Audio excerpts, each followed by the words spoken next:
What's good, y'all? Anderson Emerald here, and we are talking about the Jamaican National Championships that are going down this weekend, actually kicking off on Thursday and finishing off on Sunday. This is going to be one of the more interesting national championships that we've seen over the past few years because there are a few young athletes who are very likely going to be making an impact, making, some of their first teams or making some of their names really known for the public and potentially, pushing some of the veterans out and moving to another generation. Also, these national championships are going to be determining who will actually compete at the World Championships later on this September in Tokyo, Japan. So top three are going to get their spots, and we do have a few wildcards who already earned their spot by way of being the defending champion from 2023. But let's talk about some of these sprints and some of the jump events as well. We're going to kick things off with the women's 100 meters, where I think this is going to be the most interesting race, or at least competition overall, of the Jamaican Championships. We're going to have names like Shericka Jackson, Tia Clayton, Shelly-Ann Fraser-Pryce, Tina Clayton, Shanice Walker, right? Everyone from Brianna Williams. But there's a few key names that I am keeping an eye out for. First off, Shelly-Ann Fraser-Pryce. She, of course, is now, she actually announced that this is going to be her final national championships, competing, at the National Stadium in Jamaica in Kingston. And, very heartfelt. Shelly-Ann Fraser-Pryce, in my opinion, since 2019, she has been the GOAT of the 100 meters. She further solidified that in subsequent years. But I think now she has a very, very good shot to make her final team to the World Championships this year. She has run 11.05 seconds legally in the 100 this year, but she also has a windy time of 10.94 seconds. What this shows me is that she is in some great form. Now, this isn't the 10.6 or 10.7 form yet, but we know that she is more than capable of showing up at national championships. Last year, she didn't look as great, entering the Jamaican trials, for ahead of the Olympics, but showed up at trials, ran 10.9, made it to the Olympic team. I think she might be able to do something similar this year, and I think even though it's her final one, even though it's going to be an amazing celebration, she wants to go out and make sure she makes a team to finish off the year on a high note at the World Championships in Tokyo. So we'll see. She is definitely one to look out for, but you also have the Clayton twins, Tia Clayton and Tina Clayton. Now, on paper, you might say that Tia Clayton is probably the favorite overall, considering what she did last year, making the Olympic final in the 100, the only Jamaican woman to actually do so. She's also run 10.8 seconds on 2 occasions last year. And this year, she is the fastest Jamaican on the clock with a best of 10.92 seconds. But at the Racers Grand Prix a few weeks ago, we did see that she got a little bit injured or maybe pulled up. Not sure if it's a full injury or anything, but hopefully it was just a cramp. So that, of course, left some questions. But in my opinion, if Tia Clayton is showing up for trials and for national championships here, I think she's going to be more than ready to make the team. So I'm going to look forward to see what Tia Clayton does. Her sister, Tina Clayton, really rounding into form. At that Racers Grand Prix, she actually won the 100, running a best of 10.98 seconds, which is the third fastest time of her entire career, just behind the times of 10.9 that she ran a couple years back as well. So she is rounding into perfect form, and I think along with her sister, she might be a good shot to actually make the team and finish in the top 3 here. But for both of them, Tia and Tina, it's going to be a challenge because you have some names who are getting back into the fold. Someone like Brianna Williams, who back in 2019 and 2021, she was the young rising star, ran the first leg on Jamaica's gold medal 4x1 at the Tokyo Olympic Games. Just a few weeks ago, she actually ran 11.04 seconds in the 100, showing that she is kind of rounding back into form. Brianna Williams is someone you can never count out, and she's still only 23 years old, so she still is one who's very much in this conversation. Add to that Shericka Jackson. Shericka Jackson is the defending silver medalist from the World Championships. She also got a silver in 2022 at the Worlds, but she also has she's the defending champion in the 200, so she's only going to be running the 100 here. It's still a question on if she finishes top 3, will she actually double at the World Championships? That's still up in the air, but she's already run 11.04 seconds this year. That means she's going to be a contender amongst all these women, when it comes to finishing top 3, and then she'll probably make her decision. Hopefully, we'll see what it actually does come into fruition, but excited to see what Shericka does. A few others that I do have on the radar, you have Shanice Walker, who's been in the NCAA this year, really doing some great work and very consistent across the board. She's run 10.98 seconds. She has another time of 11.02, so she's been showing some consistency. easy. Jodianne Williams can never be counted out. Naisha Berger, she's probably a little bit, more suited in the 200. We'll talk about her in a second, but she's also in the conversation. Sasha Lee Forbes, Kemba Nelson, like there's a ton of women who are very much in this 100-meter conversation. But let's quickly talk about the men's 100 meters, as this is probably going to be the next best competition that I'm really having my eye out for when it comes to all the head-to-heads and all the guys who can potentially finish top 3 and make the team. This is going to be interesting. Of course, the man of the year for Jamaica, the man of the past 2 years for Jamaica, Kishane Thompson. He is coming in, of course, as the, Jamaican leader, 9.88 seconds at the Racers Grand Prix, took down a very high quality field that included Oblique Seville, who ran 9.97 in that race. But Kishane Thompson, he is the guy here. And it's, in my opinion, it's not even a matter of if he will actually win. It's a matter of how fast will he run. Of course, last year at the Jamaican trials, he ran a 9.77 personal best, which led to him, eventually getting a silver medal at the Olympic Games in Paris. This year, he is in the conversation for a gold medal along with some of the other guys, right? Right now we're looking at Kishane Thompson, Akani Simbine, Kenny Bednarek, Trayvon Bromell as probably the core 4 guys who are really in great form. Yes, Noah Lyles, he has yet to open up in the 100. Letsila Toboho, he's been dealing with some injuries. Fred Curley is in that convo, but Kishane Thompson is looking good, and right now I don't see any Jamaican actually taking him down. But he'll of course face some, hopefully these guys are going to look to challenge him in the form of Oblique Seville. Like I said, 9.97 seconds to finish behind Kishane Thompson at the Racers Grand Prix. He's also been running very well in Grand Slam track. Did get a little bit of an injury at the Adidas Atlantic City Games, but Racers Grand Prix was after that, so he is back in form. We know that he, pulled up in the Olympics last year, but he does have a best of 9.81 seconds, so he's more than capable of actually showing up and showing out. And he does not want to miss a team, right? His goal is to get on the podium for the first time in his career, considering all the times that he's just missed it. So looking to see what Oblique Seville is able to do, but Akeem Blake has been looking very good this year. He's run 9.9 seconds a couple times this year, best of 9.96, which is just a hair ahead of Oblique Seville this year. But Akeem Blake is another one who does not want to miss this team. He made the team in 2022. He missed the team in 2023, but he made it once again last year in 2024. I feel like he's been running on all cylinders, had a little setback at the Miami Grand Slam track meet, got right back. He ran 10 seconds down in Jamaica. Akeem Blake is going to be fine, but it's a matter of can you solidify your spot and finish top 3 to make this team? Nobody has a wild card. Let's be clear. From my understanding, according to Diamond League and World Athletics rules, the Diamond League winner from 2025 will get the wild card to the 2025 World Championships. I know that Akeem Blake did win the Diamond League last year, and there was confusion around which actual Diamond League winner will get the wild card. So Akeem Blake does not actually have the wild card. It's a fact that the 2025 Diamond League winner will get that wild card. So Akeem Blake has to make the team here, which is going to be important, but it's going to be tricky because you have Brian Lavelle.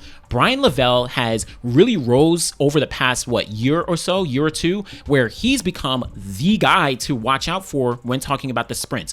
He finished 4th place last year in the 100 behind Kishane, Oblique, and Akeem, but he's been looking very good right now. Did well in Grand Slam track out in Philadelphia, stepped things up at the Racers Grand Prix in the 200, which we'll talk about in a second. Best this year of 10.02 seconds. He has a personal best of 9.98 seconds. Do not sleep on Brian Lavelle. He's going to be a threat here, and I can see him, spoiling the party in a sense and actually making this team. But behind them, you have a ton of guys, right? You have Sandra Davidson, you have Julian Fort, you have, I think, Raheem Ford, Gary Card, the young kid is in here as well. Rowan Watson, Jelani Gordon, there's so many guys, Kadrian Goldson, so many guys are in this mix, but these top 4, probably the real solid one, but don't forget what happened at the 2023 Jamaican Championships. Anything can happen. Anything can happen. Oblique Seville finished 3rd. Akeem Blake missed that team. Listen, anything can happen. Shout out to all these guys in the men's 100. Let's talk about that 200 though. That's where we're talking about Brian Lavelle, where he is the clear favorite. It's in my opinion, this is a foregone, let me not say foregone. Nothing is 100%, but he is the favorite here.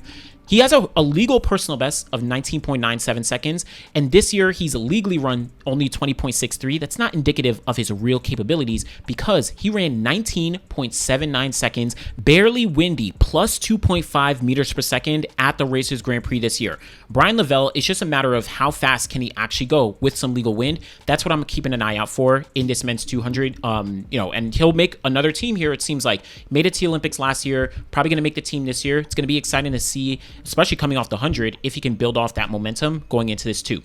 Behind him, though, it gets a little tricky because of the names who are here. Now, Andrew Hudson, he, of course, has previously was a top Jamaican over the past few years in the 200. He hasn't, he's been dealing with injuries and setbacks the past couple years. Ran 21.32, I think, as his best this year, so obviously not great. He has a personal best of 19.75 from some years back. But, he made it to the Olympics last year. I can see him stepping things up maybe, but questionable form for the time being. Oblique Seville and Akeem Blake, I can only see them running the 200 if they don't make the team in the 100. That's what I suspect. Check out the video I did about Oblique Seville and how, running the curve has been an issue for him. So I know that the 200 is really not going to be his focus, but if he misses a 100 team, he's probably going to want to run the 200 to make the team there. Same thing with Akeem Blake. If he misses 100, then I think he'll run the 200. But behind those guys, you have so many other guys who are in the conversation between Palmer, between Reed. Also, you have DeMar Francis. Shout out to him. Gary Card is going to be in the mixes again. I also think you do have, Taekwondo Tracy. You have, I think Christopher Taylor. Of course, he's a name here. He's opting to run the 200. So we'll see how things actually do play out in this case. On the women's 200 meter side, this is a decent field, but we're not seeing the pure strength that you might expect, for the women. Sharika Jackson has the wild card here, so she doesn't have to worry about qualifying. That's why she's only doing the 100. Nisha Berger is, I guess, on paper, the top athlete. She's run 22.39 seconds this year, but that was indoors while she was in the NCAA. Outdoors, she actually hasn't had a great season, unfortunately. She's dealt with some setbacks and really hasn't been able to come into her own. So we'll see how she actually does execute here at the national championships. But along with her, you have Gabrielle Matthews, you have Shanoya Douglas, who we'll talk about in a second, but you have Joanne Williams, who you can never count out. Brianna Williams is in this mix. Shanoya Douglas, though, the young 18-year-old, she is one who is on the rise, really in the conversation as a next generation sprinter for Jamaica. I think this year she's run 22.59 seconds as a season's best. I think the qualifier for the World Championships is 22.57. So she's aiming to make the team in the 200 here as a young rising talent. It'll be exciting to see if she's actually able to really mix things up with some of these women, potentially finish top 3, and get the qualifying standard of 22.57. But shout out to the women's 200. Let's move over to some of these hurdles, where the women's 100-meter hurdles is actually a pretty interesting race overall. Now, Akira Nugent, clear favorite in this field, right? Not only is her personal best 12.24, from last year, she's run a bunch of 12.2s last year. This year, she's already run 12.3 seconds. She won the 2 Grand Slam track meets overall at the Miami Slam and the Philadelphia Slam. So she is riding on a high. She went over to Europe to run some Diamond Leagues. She has been crushing it all year. And Akira Nugent, clear favorite. Behind her, though, Danielle Williams, she actually has the wild card by way of being the defending world champion. So she doesn't have to actually qualify here. But remember, this weekend of Jamaican trials was supposed to be Grand Slam track in Los Angeles. So Danielle Williams is choosing to use this competition to do the 100-meter hurdles and the 100-meter open, right? To get the same race that she was going to get at Grand Slam in Los Angeles. So she'll, provide some interesting competition here. But, along with Danielle, 3 other women can go to the World Championships. Megan Tapper, she has been having a massive season, and it's amazing to see her energy, her enthusiasm. This year, she's run, 12.50 seconds. She also has run, I think, 12.66. So she is, of course, getting back into the mix. Olympic, bronze medalist from 2021. Shout out to Megan Tapper and, the progress that she's making. Finally, after those 3, Habiba Harris, she's going to be in the conversation. It's interesting because she's run 12.62 seconds this year, competing for the University of Florida. She, I think, had some setbacks where at the NCAA championships, she made it into the 100-meter hurdles final, but she didn't actually run. So, hopefully she's able to show up here and really, put her best foot forward and potentially qualify for the World Championships. Shout out to all the other women in the mix as well, but those are the core other 3 women, along with Danielle Williams, who has a wild card that I'll be keeping an eye out for. Men's side, though, this is where I think we have another core group of guys, but it'll be interesting. Rashid Broadbell, though, clear favorite here. 13.06 seconds this year already. Most recently won the Racers Grand Prix. He, of course, has a best of 12.94 seconds from 2023. Also last year, got the bronze medal at the Olympic Games. Rashid Broadbell is riding a high, and I'm excited to see how he does translate here to potentially get onto the podium at the World Championships later on this season. Also, you have Demario Price, who's also someone who I think has been rising in the conversation. Still young, only 21 years old, 13.18 this year. Definitely keeping an eye out for him. Shout out to Taylor Mason. He's one of the more experienced athletes in the field. Omar McLeod, he's been having an up and down season, not looking as great as we've gotten closer to trials, but he's a former Olympic and world champion. He can, who knows, spoil the party. It's a competitive field. Also, want to shout out Hansel Parchment, of course, former Olympic champion. He's still running decently well overall. He's run 13.32 seconds this year, so he's, of course, in the mix. Orlando Bennett, he made the Olympic final last year. I think he's going to be one to really make this team. This year, he's run 13.29 seconds, so we'll see how he does get going, but he has a personal best of 13.09. And then you have a ton of other guys in the mix as well. I think Demario Prince is someone who, Demario Prince is someone who's in the mix. You have Jerome Campbell, so this is going to be a very actually competitive field. Rashid Broadbell, though, in my opinion, is the clear favorite, and he should be on his way to the World Championships. Now, let's talk about the men's and the women's 400s, as I think the men's 400 is really, really interesting overall. There's no standout athlete. Of course, you do have Antonio Watson. I think he's registered, but not sure if he'll actually compete. He's, of course, the defending world champion, and he has the wild card 2 worlds. He's been dealing with so many injuries and setbacks, so who knows if he'll actually show up to compete. But Bovell McPherson, he is the Jamaican leader this year, 44.78 seconds, looking to potentially maybe win his first Jamaican title and extend his season's best. But Xandrian Barnes, he is also in this conversation, 44.97. I think everyone has their eyes on Delano Kennedy. He's run 45.22, still just 21 years old, still very much on the rise. He's been putting together some amazing performances in the 400, on the 4x4s. Very excited to see what he's able to do. You have DeAndre Watkin is in this field. You have Sean Bailey, who made it to the 2023 World Championship final, just behind Antonio Watson in that field as well, right? You have guys like Machine McDonald. You have Javon Powell, I think, is in this field, and he's run, 44.5 seconds last year. So this is an actually really interesting field overall. A lot of these guys haven't shown their true potential yet, and I expect some of these guys to run a little bit deeper into the 44 high to mid range, when we do get into the finals for the 400. So we'll see how that does play out. Women's side, though, little more mixed when talking about all the women, but I do think that we have a decent favorite. Nikisha Price, maybe the decent favorite. Personal best of 48.57 seconds from last year. This year, she's been, getting more momentum, already run 50.04 seconds at Grand Slam track. She's been, again, getting more momentum.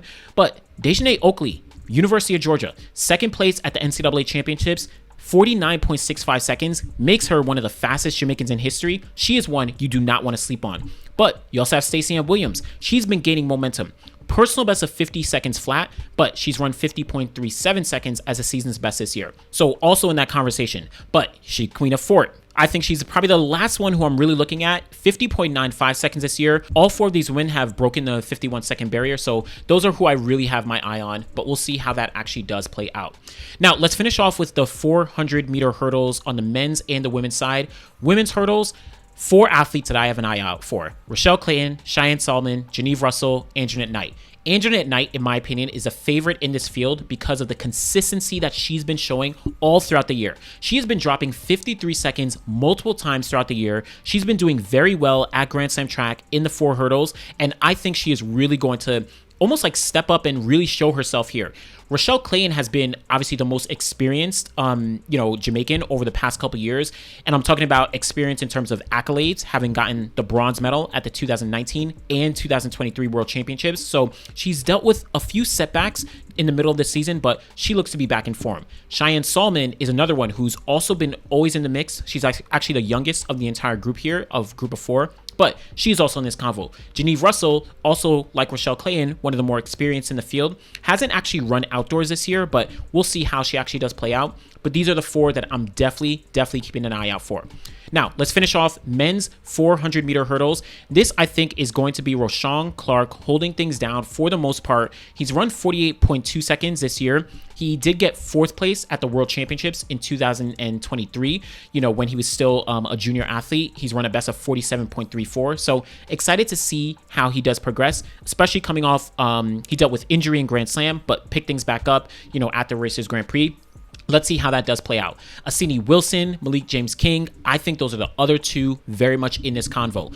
Malik James King is someone you don't want to sleep on. I feel like he has a lot of potential and a lot of upside that is just waiting to break out. We'll see. Asini Wilson, another one. Also with a lot of potential. He's, only 23 years old, so relatively young. Rochon Clark is, I think, 21, so a little bit younger. But this is a good field that we're looking at here. Now, a few other athletes to definitely keep an eye out for. You have Shanika Ricketts in the triple jump, coming off the silver medal at the Olympic Games in Paris last year in that triple jump. Also, Akeelia Smith. She's coming off a strong performance at the Olympic Games last year, making the finals, I think, in both the triple and the long jump. She'll, of course, be in the mix for both here. Lamar Diston in that high jump, also going to be in the convo. On the men's high jump side, you have Raymond Richards, you have Romain Beckford. Raymond Richards has been having an amazing season across the board, so excited to see what he's able to do. Tajay Gale in the long jump, I think he did pick up an injury, so not 100% sure his status, but we'll see how that plays out. Kerry McLeod in the long jump as well. Wayne Pinnock, unfortunately, we've been seeing the transfer of allegiance situations.